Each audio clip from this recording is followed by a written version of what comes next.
Hi, എൻ്റെ കൂട്ടുകാർക്ക് ഉച്ചക്കലത്തെ new ഇയറിന് എന്താ?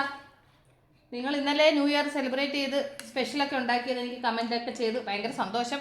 നിങ്ങൾ പലതരത്തിലുള്ള വെറൈറ്റി ഫുഡുകൾ ഉണ്ടാക്കി കഴിച്ചതായിട്ട് എനിക്ക് മെസ്സേജ് അയച്ചത് ഒരുപാട് സന്തോഷം കേട്ടോ. കാരണം വെച്ച് കഴിഞ്ഞാൽ കൊണ്ട് നിങ്ങൾ അവരുടെ കാര്യങ്ങൾ എന്നുമായിട്ട് ഷെയർ ചെയ്യുന്നതാണ് എൻ്റെ ഏറ്റവും വലിയൊരു സന്തോഷം. അപ്പോൾ ഞാൻ ഇന്ന് ഉച്ചയ്ക്ക് തട്ടിക്കൂട്ടി എളുപ്പം ഒരു ഗീ റൈസ് ഉണ്ടാക്കി, ഒരു ചിക്കൻ കറി ഉണ്ടാക്കി. ആക്ച്വലി വീഡിയോ ചെയ്യണമെന്നൊക്കെ വിചാരിച്ച് പ്ലാൻ ചെയ്തൊക്കെ തുടങ്ങിയതാണ്.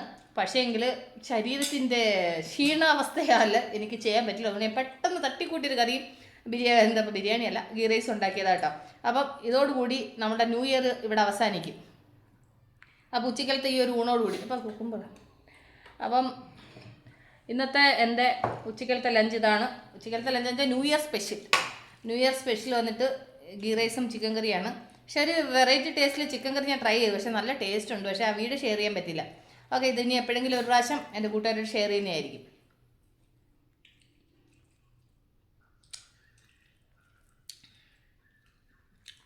സിമ്പിളായിട്ട് ഉണ്ടാക്കിയാലും ചില സമയത്ത് നമ്മൾ ചട്ടിക്കൂട്ടി ഉണ്ടാക്കുന്ന സംഭവങ്ങളൊക്കെ സൂപ്പറായിരിക്കും കേട്ടോ.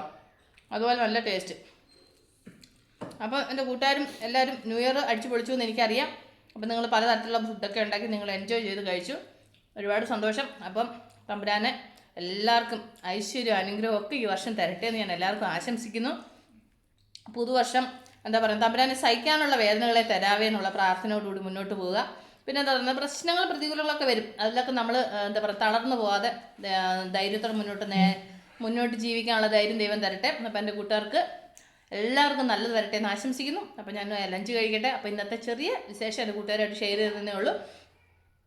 ഞാൻ ഓരോ വീഡിയോകൾ നിങ്ങളുമായിട്ട് ഷെയർ ചെയ്യുന്ന വെച്ച് കഴിഞ്ഞാൽ കൊണ്ട് അത് നിങ്ങളായിട്ടുള്ള ഒരു അറ്റാച്ച്മെൻറ്റ് കൊണ്ട്, ആ സ്നേഹം കൊണ്ട് കേട്ടോ. കാരണം ഇടയ്ക്കിടയ്ക്ക് ഇങ്ങനെ ഓരോ വീഡിയോകളായിട്ടൊക്കെ ഇത് ചെയ്യുന്ന സമയത്ത് നിങ്ങൾ കൂടുതൽ ആൾക്കാരെന്നെ പരിചയപ്പെടാനും കൂടുതൽ ആൾക്കാർ എൻ്റെ വീഡിയോസ് കാണാനൊക്കെ സാഹചര്യങ്ങളുണ്ടാവും. അതുകൊണ്ടാണ് ഓരോരോ വീഡിയോ നിങ്ങളായിട്ട് ഷെയർ ചെയ്യുന്നതും എൻ്റെ ഓരോരോ സന്തോഷങ്ങളും കാര്യങ്ങളും വിശേഷങ്ങളൊക്കെ നിങ്ങളായിട്ട് ഷെയർ ചെയ്യുന്നത് കേട്ടോ. ചില ആൾക്കാർ അതിന് നെഗറ്റീവായിട്ട് പല രീതിയിലുള്ള കമൻറ്റുകളൊക്കെ പറയും. അത് ഞാൻ കാര്യമാക്കാറില്ല. പക്ഷേ എങ്കിൽ അതൊന്ന് പറഞ്ഞതേ ഉള്ളൂ. അപ്പോൾ എൻ്റെ കൂട്ടുകാർക്ക് എല്ലാവർക്കും വീണ്ടും ഞാൻ നല്ലത് നേർന്നുകൊണ്ട് ഈ വീഡിയോയുടെ എൻ്റെ ചെയ്യുന്നു. Take care, by.